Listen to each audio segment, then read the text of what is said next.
वंदे दयानिधि श्री चरणारविंद। आज हूँ भागवत जन्म। भागवत जन्म कले कौन बुझा आम भागवत जन्मर अर्थटा आम कौन बुझा ना भागवत जो दिन जन्म है ताको भागवत जन्म कहवा। आज दिन में भागवत जन्म होता अर्थात भागवत तो गोटे मनुष्य नुहे से गोटे ग्रंथ ताकू तैयारी करते किए से ना भगवान व्यासदेव। तेणु व्यासदेव आज भागवत को जन्म करते अर्थात आज दिन में भगवान व्यासदेव श्रीमद भागवत को कौन करते पूर्णांग करते से आम भागवत जन्म बोली कहना ना। अच्छा भागवत कहीं से लिखिले व्यासदेव या पूर्वर गोटे ग्रंथ लिखिते सी हूँ महाभारत।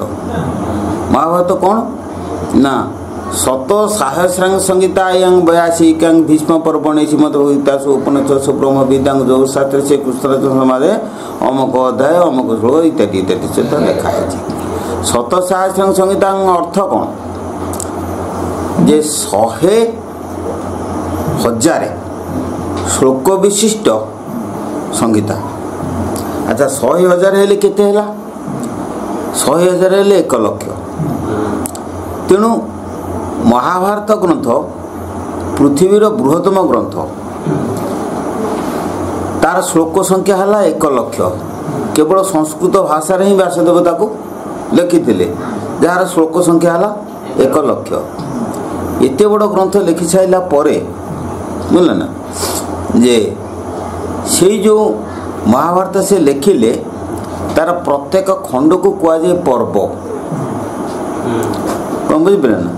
आद्य पर्व मध्यम पर्व वन पर्व विराट पर्व उद्योग पर्व नारी पर्व शांति पर्व अनुशासन पर्व अश्वमेध पर्व मुसली पर्व गदा पर्व काशिका पर्व कौन बुझे इत्यादि मिसिकी से 18टी पर्व से विभक्त कर सारा से कौन ना न्याय अच्छी मीमांसा अच्छी पारिवारिक जीवनर केतक दर्शन लेखाइक अच्छी ता सहित ज्ञान कथा अच्छी विभिन्न प्रकार कथा लेखाइक अच्छी।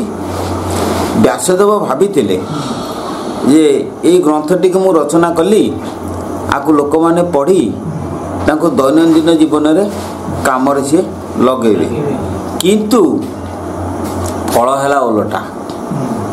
लोक मैंने महाभारत पढ़िले से जो कथा गुड़िक सब शुणिले जिते तत्व कथा पड़ो सब ढोले से बुढ़ा बुढ़ी मैंने कहले से फर्द चंचल न उठे दे भीम जो गदा देला से कथाटा दुख अर्थात ज्ञान कथा को आ लोक कहीं बुझिले ना से गप फप इत्यादि पढ़िक से कथा पर से माथिदेले। व्यासदेव को मन में दुख है अरे लक्षे श्लोक विशिष्ट ग्रंथ मु लिखिली देखिली जे तांका भितर लोक मैंने आ बुझिले नहीं से ओलटा कथा गुड़ा सब बुझे मोर प्रकृत रहस्य से बुझीपारे नहीं। तेणु कौन कले ना व्यासदेव आश्रम है बदरिका बदरिका आश्रम से गालरे हाथ देके बस आम केतबेले गालरे हाथ दियंती ना जितेबेले आमर दुख पड़े से आम गालरे हाथ देके बसती किंतु से सी जो गालरे हाथ देले नारद आसुले बीणा बजे बजे सी से देखिले अरे साधु मानक तो दुख नहीं से सदा सुखी तांकर संसार बंधन जी संसार बंधन को जी काटिकी माया मोह को काटिकी से ऊर्ध्व को जाइछन्ति तांकर दुख बोली गोटे जिनस ना। तेणु हे महात्मा आपण गालरे हाथ दे बसिले कहीं एथुरु मु जानुची जे आपणकर जो दुख अच्छी से दुख आपणक निजर नुहे आपण जगतर किछि गोटे हित साधन करने आपण मन दुखरे बसीचंती। सेठू व्यासदेव कहले हे महात्मा ये आपण जहाँ कहले ठीक ये मु लक्षे श्लोक विशिष्ट जो महाभारत ग्रंथ लिखिली से महाभारत ग्रंथर प्रकृत रहस्य लोक मैंने बुझीपारे ना। तेणु मो मन भर गोटे दुख आसला कौन करी मो अंतर्निहित जो ज्ञान मु अर्जन करी मो जीवन काल भितर ताको लोकलोचन केमिति प्रकाश करी सी कौन कहले ନା ନାରଦ କହିଲେ ତାହେଲେ ତମେ ଗୋଟେ କଥା କରୁନା, ତମେ ଭାଗବତ ଲେଖୁନା। କହିଲେ ଭାଗବତ କ'ଣ? କହିଲେ ଭାଗବତ ଗ୍ରନ୍ଥ ମୁଁ ନାରାୟଣଙ୍କ ଠାରୁ ଶୁଣିକି ଆସିଛି, ସେଇ ଭାଗବତ ଗ୍ରନ୍ଥଟି ତମେ ଏଠି ରଚନା କର। ସେଇଠୁ ସିଏ କ'ଣ କଲେ ନା ଭାଗବତ ଗ୍ରନ୍ଥକୁ ରଚନା କରିବା ପାଇଁ ଯେ ନାରାୟଣ ନାରଦଙ୍କୁ 10ଟି ଶ୍ଲୋକରେ ବୁଝେଇଥିଲେ ଭାଗବତ, କିନ୍ତୁ ଇଏ ତାକୁ 10 ଶ୍ଲୋକ କରିକିରି ତାକୁ ବୁଝେଇଦେଲେ। କାହାକୁ? ବ୍ୟାସଦେବକୁ। ଶୂନ୍ୟଂ ଶୂନ୍ୟଂ ମହାଶୂନ୍ୟଂ ଶୂନ୍ୟଂ ମଧ୍ୟ ନିରାମୟ ନିରାମୟ ଅଙ୍ଗ ଜ୍ୟୋତି ସଜ୍ୟୋତି ଭଗବାନୟ ଭଗବନ ଭାଗବତାନାଞ୍ଚ ମୁଖ ସ୍ଖଳିତಂ ଅକ୍ଷରಂ ତ୍ରିଅକ୍ଷରଂ ମହାବୀଜଂ ଅନନ୍ତଂ ତଂ ନିଜ ଜ୍ୟୋତି। ଶୂନ୍ୟଂ ଶୂନ୍ୟଂ ମହାଶୂନ୍ୟ। ମହାଶୂନ୍ୟ କ'ଣ? ଶୂନ୍ୟ କ'ଣ ଆଉ ମହାଶୂନ୍ୟ କ'ଣ? ନା ଶୂନ୍ୟରେ ଆମେମାନେ ସମସ୍ତେ ଅଛନ୍ତି, ଆମ ଚାରିପଟରେ ଶୂନ୍ୟ ବିରାଜମାନ କରିଛି, ଆମେ ସମସ୍ତେ ଶୂନ୍ୟରେ ରହିଛନ୍ତି। ଶୂନ୍ୟରେ ବୈଜ୍ଞାନିକମାନେ କହନ୍ତି ଶୂନ୍ୟଟି ହେଉଛି ତୃତୀୟ କ୍ଷେତ୍ର। ତୃତୀୟ କ୍ଷେତ୍ର କହିଲେ ଏ ଜାଗାରେ ଗୋଟେ ଦୈର୍ଘ୍ୟ ଅଛି, ଗୋଟେ ପ୍ରସ୍ଥ ଅଛି, ଗୋଟେ ଉଚ୍ଚତା ଅଛି। ପ୍ରତ୍ୟେକ ଜିନିଷ ଦେଖ, ଏ ନୋଟା ପଦାର୍ଥ ଯାହା ଅଛି ଗୋଟେ ଦୈର୍ଘ୍ୟ ଅଛି, ଗୋଟେ ପ୍ରସ୍ଥ ଅଛି, ଉଚ୍ଚତା ଅଛି। ତେଣୁ ଏଇଟା ହେଉଛି ଶୂନ୍ୟ କ୍ଷେତ୍ର। କିନ୍ତୁ ଶୂନ୍ୟ ପରେ ଆଉ ଗୋଟେ ମହାଶୂନ୍ୟ ଅଛି, ଆଉ ଗୋଟେ ଶୂନ୍ୟ କ୍ଷେତ୍ର ଅଛି, ତାକୁ ମହାଶୂନ୍ୟ କୁହାଯାଏ। ସେଇ ମହାଶୂନ୍ୟଟିକି ବୈଜ୍ଞାନିକମାନେ କୁହନ୍ତି ଚତୁର୍ଥ କ୍ଷେତ୍ର। ଏଇଟା ତୃତୀୟ କ୍ଷେତ୍ର, ସେଇଟା ହେଲା ଚତୁର୍ଥ କ୍ଷେତ୍ର। ଚତୁର୍ଥ କ୍ଷେତ୍ର କ'ଣ? ନା ଯେଉଁ କ୍ଷେତ୍ରରେ ଏଇ ତୃତୀୟ କ୍ଷେତ୍ରର ବସ୍ତୁ ରହିପାରିବେନି, ଯେଉଁ କ୍ଷେତ୍ରରେ ତୃତୀୟ କ୍ଷେତ୍ରର ବସ୍ତୁ ରହିପାରିବେନି, ସେଇଟା ହେଉଛି ଚତୁର୍ଥ କ୍ଷେତ୍ର। ମୁଁ ଗୋଟେ ଛୋଟିଆ ଉଦାହରଣ ଦେଉଛି ଯେ ଆମର ସ୍ଥଳଭାଗ ଗୋଟେ ଜଳଭାଗ, ମାଛଟି ଆଣ ସେ ସ୍ଥଳଭାଗରେ ରହିପାରିବନି, ତାର ସ୍ଥାନ ହେଲା କେଉଁଠି? ଜଳଭାଗରେ। ସ୍ଥଳଭାଗ ରଖିଲେ ସେ ମରିଯିବ। ଠିକ୍ ସେଇଭଳି ଯେ ଚତୁର୍ଥ କ୍ଷେତ୍ରରେ ଆମେ ରହିପାରିବା ନାହିଁ, ଆଉ ତୃତୀୟ କ୍ଷେତ୍ରରେ ରହୁଛି ଆମର ସ୍ଥାନ। କିନ୍ତୁ ସେଇ ଚତୁର୍ଥ କ୍ଷେତ୍ରରେ କିଏ ରୁହନ୍ତି? ନା ଆତ୍ମା ବିରାଜମାନ କରି ରହନ୍ତି, ପରମାତ୍ମା ବିରାଜମାନ କରିକି ସେ ଚତୁର୍ଥ କ୍ଷେତ୍ରରେ ରହନ୍ତି। ତେଣୁ ଯେତେବେଳେ ବ୍ରହ୍ମାଙ୍କର ଦିନ ଆସିଲା, ବ୍ରହ୍ମାଙ୍କ ରାତି ଆସିଲେ ଏ ବିଶ୍ୱ ପ୍ରଳୟ ହୋଇଯାଏ। ବ୍ରହ୍ମାଙ୍କ ଦିବସ ଆସିଲେ ଏ ବିଶ୍ୱ ଉଦୟ ହୁଏ, ଜଗତ ସୃଷ୍ଟି ହୁଏ। ଯେତେବେଳେ ବ୍ରହ୍ମ ଦିବସ ସୃଷ୍ଟି ହେଲା, ବ୍ରହ୍ମାଙ୍କର ଦିବସ ଯେତେବେଳେ ଆସିଲା, ସେହି ସମୟରେ କ'ଣ ହେଲା ନା ଶୂନ୍ୟଂ ଶୂନ୍ୟଂ ମହାଶୂନ୍ୟଂ ଶୂନ୍ୟଂ ମଧ୍ୟ ନିରାମୟ। ନିରାମୟ ଅର୍ଥ ହେଉଛି ସୂର୍ଯ୍ୟ। ସୂର୍ଯ୍ୟ କେମିତି? ଯେ ଦେଖ ମହାଶୂନ୍ୟରେ ସୂର୍ଯ୍ୟ କେମିତି ସୃଷ୍ଟି ହେଲେ ମୁଁ ଗୋଟେ ଉଦାହରଣ ଦେଉଛି। ତୁମ ଦାଣ୍ଡରେ ଗୋଟେ ଖରା ପଡ଼ିଛି, ସେଠି ଖଣ୍ଡେ କାଠ ପକାଇ ଦିଅ, ସେ ବା ସୋଲ ଖଣ୍ଡେ ପକାଇ ଦିଅ, ସେ ଜଳିବ କି? ଜଳିବନି। କିନ୍ତୁ ଖଣ୍ଡେ ଜବ କାଚ ଆଣିକି ସେ ସୋଲ ଉପରେ ଦେଖାଇ ଦେନ, ସଙ୍ଗେ ସଙ୍ଗେ ଜଳିବ। ତା କାରଣ କ'ଣ? ନା ଆମର ଦାଣ୍ଡରେ ଯେଉଁ ଖରା ପଡ଼ିଥିଲା ସେଇଟା ଚାରିଆଡ଼େ ବିଛେଇ ହେଇକି ଥିଲା। ଜବ କାଚରେ ଯେତେବେଳେ ସେ ଆସିଲା, ଜବ କାଚ ଉପରେ ପଡ଼ିଲା, ସେ କ'ଣ ହେଲା ନା ପ୍ରତିଶ୍ରୁତ ହେଇ ଗୋଟିଏ ବିନ୍ଦୁରେ ଏକାଠି ହେଇଗଲେ। ସେଇ ବିନ୍ଦୁରେ ତେଜଟା ଅତିରିକ୍ତ ବଢ଼ିଲା, ବଢ଼ିବା ଦ୍ୱାରା ସେ କ'ଣ କଲା ନା ସୋଲଟାକୁ ପୋଡ଼ିଦେଲା। ଠିକ୍ ସେଇଭଳି ଏ ମହାଶୂନ୍ୟରେ ଚିତ୍ ଶକ୍ତି, ପରମାତ୍ମା ଶକ୍ତି ଚାରିଆଡ଼େ ଖେଳେଇକି ଥିଲେ। ଯେତେବେଳେ ବିଶ୍ୱ ବ୍ରହ୍ମାଣ୍ଡ ସୃଷ୍ଟି ହେବା ପାଇଁ ଇଚ୍ଛା ହେଲା ବା ଭଗବାନଙ୍କର ଇଚ୍ଛା ହେଲା, ସେତେବେଳେ କ'ଣ ହେଲା ନା ସେଇ ଚିତ୍ ଶକ୍ତି ରୁଣ୍ଡ ହୋଇକି ଠୁଳ ହୋଇଗଲେ, ଠୁଳ ହୋଇକି ଗୋଟେ ସୂର୍ଯ୍ୟ ରୂପ ଧାରଣ କଲେ। ତେଣୁ ସେ ଶୂନ୍ୟ ମଧ୍ୟ ନିରାମୟ, ସେ ପ୍ରଥମେ ଗୋଟେ ସୂର୍ଯ୍ୟ ରୂପ ଧାରଣ ହେଲା। ନିରାମୟ ଅଙ୍ଗ ଜ୍ୟୋତି ଯେତେବେଳେ ସୂର୍ଯ୍ୟ ରୂପ ଧାରଣ କଲା, ସେଥିରୁ ଜ୍ୟୋତିକି ଜ୍ୟୋତ୍ସ୍ନା ସବୁ ଚାରିଆଡ଼କୁ କିରଣ ବିଛୁଡ଼ିଲା। କିରଣ ଯେତେବେଳେ ବୁଝିଲା ସଜ୍ୟୋତି ଭଗବାନୟ, ସେଇ କିରଣ ଗୁଡ଼ିକ ହେଉଛି ଭଗବାନ। ସେଇ କିରଣ କ'ଣ ହେଲା ନା ଯେତେବେଳେ ବିଚ୍ଛୁରିତ ହେଲା, ତା ଭିତରୁ ଗୋଟେ ସାଗର ସୃଷ୍ଟି ହୋଇଗଲା, ଗୋଟେ ସମୁଦ୍ର ସୃଷ୍ଟି ହେଲା। ସେ ସମୁଦ୍ର ନାଁ ହେଉଛି କ୍ଷୀର ସମୁଦ୍ର।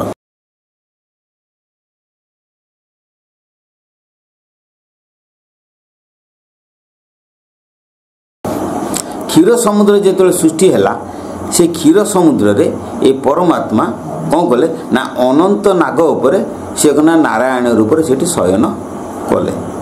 ତେଣୁ ନାରାୟଣ ଅନନ୍ତନାଗ କୂଳରେ ଶୟନ କରି କ୍ଷୀର ସମୁଦ୍ରରେ ସେ ଭାସୁଥିଲେ। ଭାସିଲା ପରେ ଯେତେବେଳେ ସେ ଜଗତ ସୃଷ୍ଟି କରିବା ପାଇଁ ଇଚ୍ଛା କଲେ, ତାଙ୍କ ନାଭିରୁ ଗୋଟେ ପଦ୍ମ ସୃଷ୍ଟି ହେଲା। ସେ ପଦ୍ମ ଉପରେ ବ୍ରହ୍ମାଙ୍କର ଆବିର୍ଭୂତ ହେଲା। ତେଣୁ ବ୍ରହ୍ମାଙ୍କୁ ନିର୍ଦ୍ଦେଶ ଦେଲେ ପ୍ରଭୁ ଯେ ତୁ ଜଗତ ସୃଷ୍ଟି କର। ସେ ଯେତେବେଳେ ବ୍ରହ୍ମା ଯେତେବେଳେ ଜଗତ ସୃଷ୍ଟି କରିବା ପାଇଁ ଚାହିଁଲେ, ସିଏ କ'ଣ କଲେ ନା ନାରାୟଣଙ୍କ ପାଖରେ ଯାଇକିରି କ୍ଷୀର ସମୁଦ୍ରରେ ସେ ହାତ ଯୋଡ଼ିକି ଭଗବାନଙ୍କୁ ତପସ୍ୟା କଲେ। ଯେତେବେଳେ ହାତ ଯୋଡ଼ିକି ଭଗବାନଙ୍କୁ ତପସ୍ୟା କଲେ, ସେହି ସମୟରେ କ'ଣ ହେଇଛି ନା ନାରାୟଣ ସେ ଅନନ୍ତ ଶଯ୍ୟାରେ ସିଏ ଶୟନ କରିକି ତାଙ୍କ ପାଟିରୁ ଗୋଟେ ଶବ୍ଦ ଜାତ ହେଲା। କ'ଣ? ଓମ୍ ଓମ୍ ଓମ୍। କେ ସେ ନାରାୟଣ ଶବ୍ଦଟିକି ତାଙ୍କ ପାଟିରୁ ଜାତ ହେଲା। ଯେତେବେଳେ ଏଇ ଶବ୍ଦଟି ସୃଷ୍ଟି ହେଲା, ଏ ଅନନ୍ତନାଗ ଫଣା ଟେକିଥିଲା ତାଙ୍କ ଉପରେ, ତା କାନରେ ଆଗେ ବାଜିଲା। ବୁଝିଲ କି? ଯେ ସେ କ'ଣ କଲେ ନା ତ୍ରିଅକ୍ଷରଙ୍ଗ ମହାବୀଜଂ ଅନନ୍ତଙ୍ଗ ତଙ୍ଗ ନିଜ ଜୟତ ଶୂନ୍ୟବନ୍ଧେ ନିରାମୟ ନିରାମୟ ଅଙ୍ଗଜ୍ୟୋତି ସହଜ୍ୟୋତି ଭଗବାନ ଭଗବାନ ଭାଗବତାନାଞ୍ଚ ମୁଖ ସ୍ଖଳିତମ ଅକ୍ଷରମ। ଭଗବାନଙ୍କର ମୁଖରୁ ଯେଉଁ ଅକ୍ଷର ଜନ୍ମିଲା ଜାତ ହେଲା, ସିଏ ଭକ୍ତମାନଙ୍କର ସେ ମୁଖ ସ୍ଖଳିତ ଅକ୍ଷର, ଅର୍ଥାତ୍ ସେ ହେଉଛି ଅକ୍ଷର ଅର୍ଥ ପରମ ବ୍ରହ୍ମ। ଗୀତାରେ ସେ କଥା କହୁଛି ଅକ୍ଷରଂ ପରମଂ ବ୍ରହ୍ମ ସ୍ୱଭାବ ଧ୍ୟାତ୍ମା ଉଚ୍ଚତେ ଭୂତ ଭାବୋଦ୍ଭବ କରୋ ବିସର୍ଗ କର୍ମ ସଂଗତ। ଅକ୍ଷର ନିଜେ ପରମ ବ୍ରହ୍ମ, ତେଣୁ ବ୍ରହ୍ମଙ୍କ ସ୍ୱରୂପ ବ୍ରହ୍ମ ସ୍ୱରୂପୀ ଗୋଟେ ଅକ୍ଷର ତାଙ୍କ ମୁଖରୁ ଜାତ ହେଲା। ସେ ଅକ୍ଷରଟି ନାଁ ହେଲା ଓମ୍। ଓମ୍ ଓମ୍ ଓମ୍ ସେ ସୃଷ୍ଟି କରୁଛନ୍ତି। ଅନନ୍ତ ନାଗ ତା ମସ୍ତିଷ୍କ ଟିକେ ଛୋଟ, ସେ ପଚାରିଲା, କହିଲା ପ୍ରଭୁ ଆପଣ କ'ଣ ଓମ୍ ଓମ୍ କହୁଛନ୍ତି, ମୁଁ ତ ତାର ରହସ୍ୟ କିଛି ବୁଝିପାରୁନି। ସେଇଠୁ ପ୍ରଭୁ ହସିଲେ। କ'ଣ କହିଲେ ନା ତ୍ରିଅକ୍ଷରଂ ମହାବୀଜଂ ଅନନ୍ତଂ ତଙ୍ଗ ନିଜ ଜୟତ। ସେଇଠି କ'ଣ କଲେ ନା ତାକୁ ତିନିଟା ଅକ୍ଷର କରିକି ମହାବୀଜ ତିନିଟା ଅକ୍ଷର। ମହାବୀଜ କିଏ ସେ? ଗୋଟେ ଅକାର, ଗୋଟେ ଉକାର, ଗୋଟେ ମକାର। ଏ ତିନିଟା ଓମ୍ ଅକ୍ଷରକୁ ସେ ସରଳ କରିକିରି ଅ ଉ ମ ତିନିଟା ଅକ୍ଷରକୁ ଅନନ୍ତଙ୍ଗ ତଙ୍ଗ ନିଜ ଜୟତ ତାକୁ ଅନନ୍ତ ନାଗକୁ ବୁଝେଇଦେଲେ। କହିଲେ ଆରେ ମୁଁ ଯାହା କହୁଛି ଓମ୍ କହୁଛି ତୁ ବୁଝିପାରୁନୁ, ସେଇଟା ଓମ୍ ନୁହେଁ, ସେଇଟା ହେଉଛି ଅ ଉ ମ। ସେଠୁ ଅନନ୍ତ ବୁଝିଗଲା। କହିଲା ଯାହା ହଉ ଆପଣ ଅ ଉ ମ କହୁଛନ୍ତି, ଆଉ ସିଏ ଆଉ ଓମ୍ ଫୋମ୍ ବୁଝିପାରିଲାନି। ସେ ତାର ବସି ସେଠି ଔମ୍ ଔମ୍ ଔମ୍ ହେଉଛି ଅନନ୍ତ ନାଗ। ଅନନ୍ତ ନାଗ ଯେତେବେଳେ ଅ ଉ ମକୁ ଉଚ୍ଚାରଣ କରୁଛି, ବ୍ରହ୍ମା ଯାଇଥିଲି ସେଠି ତପସ୍ୟା କରୁଛନ୍ତି। ବ୍ରହ୍ମା ଯେତେବେଳେ ତପସ୍ୟା କଲେ, ବ୍ରହ୍ମା ସେ ଶବ୍ଦଟିକୁ ଶୁଣିଲେ, ନାରାୟଣଙ୍କୁ ତପସ୍ୟା କରୁଛନ୍ତି, କିନ୍ତୁ ଅନନ୍ତ ମୁଖରୁ ସେ ଶବ୍ଦଟିକୁ ସେ ଶୁଣିଲେ। କାହାକୁ? ଅ ଉ ମ। ସିଏ ପଚାରିଲେ, ହେ ଅନନ୍ତ ମହାତ୍ମା, ଯେ ଆପଣ ଯେଉଁ ଶବ୍ଦଟା କହୁଛନ୍ତି ମୋତେ ଆଗେ ସେଇଟାକୁ ବୁଝେଇ ଦିଅନ୍ତୁ। ସୃଷ୍ଟି କରିବା କଥା ପଛରେ ମୁଁ ଯିବି ନାରାୟଣଙ୍କ ପାଖକୁ। ସେ କହିଲେ ତୁ ବୁଝିପାରୁନୁ? କହିଲା ନାଇଁ ଆଜ୍ଞା ଆପଣ ବୁଝିପାରୁନାହାନ୍ତି, ମୁଁ ବୁଝିପାରୁନି। କାହିଁକି ନା ଅନନ୍ତଙ୍କ ମସ୍ତିଷ୍କ ଠାରୁ ବ୍ରହ୍ମାଙ୍କର ମସ୍ତିଷ୍କ ଟିକେ କମ୍, ତେଣୁ ସେ ଧରିପାରୁନାହାନ୍ତି ଅ ଉ ମର ଅର୍ଥ ସେ ଧରିପାରୁନାହାନ୍ତି। ତେଣୁ ଅନନ୍ତ କ'ଣ କଲେ ନା ତାକୁ ଟିକେ ଆହୁରି ସରଳ କରିକିରି 24ଟା ଅକ୍ଷରରେ ବୁଝେଇଦେଲେ। ସେ 24ଟା କ'ଣ? ତତ୍ସବିତୁର୍ବରେଣ୍ୟଂ ଭର୍ଗୋ ଦେବସ୍ୟ ଧୀମହି ଧିୟୋ ୟୋ ନଃ ପ୍ରଚୋଦୟାତ୍। ଏଇ 24ଟା ଅକ୍ଷରରେ ପରିଣତ। କାହାକୁ? ତିନିଟା ଅକ୍ଷରକୁ ସେ ତାକୁ 24ଟା ଅକ୍ଷରରେ ପରିଣତ କରିଦେଲେ। କରିଦେଇକି ଚତୁର୍ବିଂଶତି ବ୍ରହ୍ମାଣ୍ଡ ବ୍ରହ୍ମାଙ୍କୁ ସେ 24ଟା ଅକ୍ଷରରେ ବୁଝେଇ ଦେଲେ। ବ୍ରହ୍ମା କହିଲେ ହୋ ଏଇଟା ତତ୍ସବିତୁର୍ବରେଣ୍ୟଂ ଭର୍ଗୋଦେବସ୍ୟ ଧୀମହି ଧିୟୋ ୟୋ ନଃ ପ୍ରଚୋଦୟାତ୍ ତତ୍ସବିତୁର୍ବରେଣ୍ୟଂ ଭର୍ଗୋଦେବସ୍ୟ ଧୀମହି ଧିୟୋ ୟୋ ନଃ ପ୍ରଚୋଦୟାତ୍। ସିଏ ତାଙ୍କର ଆସିକି ବ୍ରହ୍ମପୁରରେ ବ୍ରହ୍ମା ବିଷ୍ଣୁ ମହେଶ୍ୱର 3 ଜଣ ତ ହେଉଛନ୍ତି ଜଗତର ସୃଷ୍ଟିକର୍ତ୍ତା। ତେଣୁ ବ୍ରହ୍ମା ହେଲେ ସୃଷ୍ଟିକର୍ତ୍ତା, ବିଷ୍ଣୁ ହେଲେ ପାଳନକର୍ତ୍ତା, ଶିବ ହେଲେ ସଂହାରକର୍ତ୍ତା। 3 ଜଣ 3ଟା ପୁରରେ ରହିଛନ୍ତି। ଶିବ ରହିଲେ କୈଳାସପୁରରେ, ବିଷ୍ଣୁ ରହିଲେ ବୈକୁଣ୍ଠପୁରରେ, ବ୍ରହ୍ମା ରହିଲେ ବ୍ରହ୍ମପୁରରେ। ତେଣୁ ସେ ବ୍ରହ୍ମପୁରରେ ବସିକିରି ସେ କରୁଛନ୍ତି କ'ଣ ନା ତତ୍ସବିତୁର୍ବରେଣ୍ୟଂ ଭର୍ଗୋଦେବସ୍ୟ ଧୀମହି ଧିୟୋ ୟୋ ନଃ ପ୍ରଚୋଦୟାତ୍। ଏ ମନ୍ତ୍ରକୁ ସେ ବାରମ୍ବାର ଜପ କରୁଛନ୍ତି। ଆଚ୍ଛା, ବ୍ରହ୍ମାଙ୍କ ମୁଖରୁ ଯେତେବେଳେ ଏ 24 ଅକ୍ଷର ସୃଷ୍ଟି ହେଉଛି, ଇଏ ଶବ୍ଦଟା ତରଙ୍ଗାୟିତ ହେଇକି ଯାଇ ବିଷ୍ଣୁପୁରରେ ପହଞ୍ଚିଲା, ବୈକୁଣ୍ଠପୁରରେ। ବିଷ୍ଣୁ ସେଠି ବସନ୍ତି ଧ୍ୟାନରେ, ତାଙ୍କ କାନରେ ବାଜିଲା। ଯେତେବେଳେ ବାଜିଲା, ବିଷ୍ଣୁ କହିଲେ ନା ଆପଣ କ'ଣ ଏମିତି କହୁଛନ୍ତି, ମୁଁ ତ ବୁଝିପାରୁନି। ବ୍ରହ୍ମା କହିଲେ ଜାଣିପାରୁନୁ ନା। ସେଠୁ ସିଏ କ'ଣ କଲେ ଯେ ବିଷ୍ଣୁଙ୍କର ମୁଣ୍ଡ ଟିକେ ଛୋଟ ନା ବ୍ରହ୍ମାଙ୍କ ଠାରୁ, ସିଏ କଲେ କ'ଣ ନା ଚତୁଃଶ୍ଲୋକେଚ ନାରାୟଣମ୍। ସେ ନାରାୟଣକୁ 4ଟା ଶ୍ଲୋକ କରିକିରି ବୁଝେଇ ଦେଲେ, ଯେଉଁଟାକି ଆମ ଭାଗବତ 9ମ ସ୍କନ୍ଦ 34, 35, 32, 34 ଭିତରେ ଶ୍ଲୋକ ଅଛି, ମୋର ମନେ ପଡ଼ୁନି। ସେଇ ଶ୍ଲୋକରେ ସିଏ ଅଛି। ସେଇ ଚାରିଟା ଶ୍ଲୋକ ଚତୁଶ୍ଲୋକୀ ଭାଗବତ ତାକୁ କୁହନ୍ତି। ସେଇ ଚାରିଟା ଶ୍ଲୋକ ସେ ନାରାୟଣକୁ ବୁଝେଇ ଦେଲେ। ଯେମିତି ନାରାୟଣକୁ ବୁଝେଇ ଦେଲେ, ନାରାୟଣ ସେ ଚାରିଟା ଶ୍ଲୋକକୁ ଜପ କରୁଛନ୍ତି। ନାରାୟଣଙ୍କର ଭକ୍ତ ହେଲେ କିଛି ନା ନାରଦ ଯାଇକି ପୁଣି ସେ ବୈକୁଣ୍ଠପୁରରେ ପହଞ୍ଚିଗଲେ। ଯେମିତି ପହଞ୍ଚିଗଲେ ସିଏ କହିଲେ, ପ୍ରଭୁ ଆପଣ କ'ଣ ସେ ଶ୍ଲୋକ ଚାରିଟା କହୁଛନ୍ତି ମୁଁ ବୁଝିପାରୁନି। ତେଣୁ ପ୍ରଭୁ କ'ଣ କଲେ ନା ନାରାୟଣ ନାରଦଙ୍କୁ ଚାରିଟା ଶ୍ଲୋକରୁ 10ଟା ଶ୍ଲୋକ କରିକି ବୁଝେଇଦେଲେ। ନାରଦଙ୍କୁ 10ମ ଶ୍ଲୋକେ ବୁଝେଇଦେଲେ। ନାରଦ ସେ 10ଟା ଶ୍ଲୋକକୁ ପ୍ରାପ୍ତ ହେଇଥିଲେ। କିଏ? ଭାଗବତ। ଗୋଟେ ଅକ୍ଷରରୁ 10ଟା ଶ୍ଲୋକ ଆସି ପହଞ୍ଚିଲା। ସେଇ 10ଟା ଶ୍ଲୋକକୁ ସେ ପାଇଥିଲେ ଯେତେବେଳେ ବଦ୍ରିକା ସମୟରେ ବ୍ୟାସଦେବ ଗାଲରେ ହାତ ଦେଇ ବସିଥିଲେ। ସିଏ ତାଙ୍କୁ ନାରଦ ବ୍ୟାସଦେବଙ୍କୁ ଭାଗବତ ରଚନା କରିବା ପାଇଁ ଉପଦେଶ ଦେଲେ। ବ୍ୟାସଦେବ ପଚାରିଲେ ଭାଗବତ କେମିତି କ'ଣ ରଚନା କରିବି?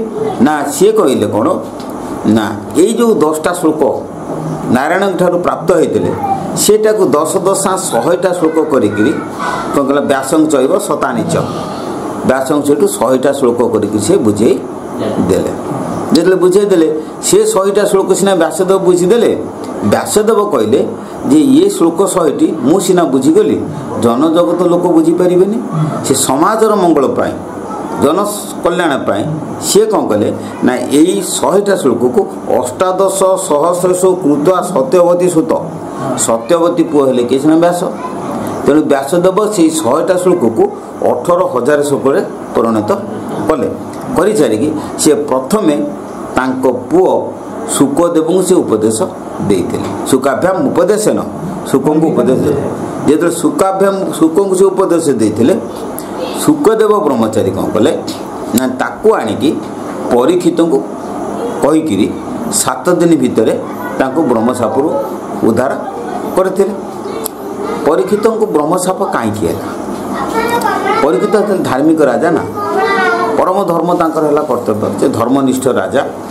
କିନ୍ତୁ ତାଙ୍କୁ କାହିଁକି ବ୍ରହ୍ମ ଅଭିଶାପ ହେଲା? କାହାକୁ? ପରୀକ୍ଷିତକୁ। କାରଣ ହେଉଛି ସାମାନ୍ୟ ଟିକେ ଭୁଲରୁ ପରୀକ୍ଷିତଙ୍କୁ ବ୍ରହ୍ମ ଅଭିଶାପ ହେଲା। ଭୁଲ କ'ଣ ନା ପରୀକ୍ଷିତ ଯେତେବେଳେ ଜନ୍ମ ହେଲେ ସେତେବେଳେ ପାଣ୍ଡବମାନେ ସ୍ୱର୍ଗାରୋହଣ କରିସାରିଥିଲେ, ସ୍ୱର୍ଗକୁ ଯାଇସାରିଥିଲେ। ପରୀକ୍ଷିତ ତ ଜନ୍ମ ହେଲେ ଦ୍ୱାପର ଯୁଗର ଅନ୍ତ ହେବା ପାଇଁ ଯାଉଛି, ଦ୍ୱାପର ଯୁଗର ଅବସାନ ହେବା ପାଇଁ ଯାଉଛି, କଳିଯୁଗର ପ୍ରାରମ୍ଭ। ଦ୍ୱାପର ଯୁଗ ଯାଉଛି ଏବଂ କଳିଯୁଗ ଆସୁଛି। ଏହି ସମୟରେ ରାଜା ପରୀକ୍ଷିତ ଯାଇଛନ୍ତି କେଉଁଠିକି? ମୃଗୟା କରିବାକୁ। ପରୀକ୍ଷିତ ରାଜା ମୃଗୟାକୁ ଯାଇଛନ୍ତି। ଯଦି ଯାଇଛନ୍ତି ଦେଖିଲେ ଗୋଟେ ଜାଗାରେ ବା ଗୋଟେ ଗଛ ମୂଳରେ ଗୋଟିଏ ଗାଈ ଆଉ ଗୋଟିଏ ଷଣ୍ଢ, ଇଏ 2 ଜଣ ଛିଡ଼ା ହେଇଛନ୍ତି। ଗାଈର 4ଟି ଗୋଡ଼, ଷଣ୍ଢର ଗୋଟିଏ ଗୋଡ଼ ଛିଡ଼ା ହେଇଛି। ସେ ଷଣ୍ଢ କିଏ? ସେ ଗାଈ କିଏ?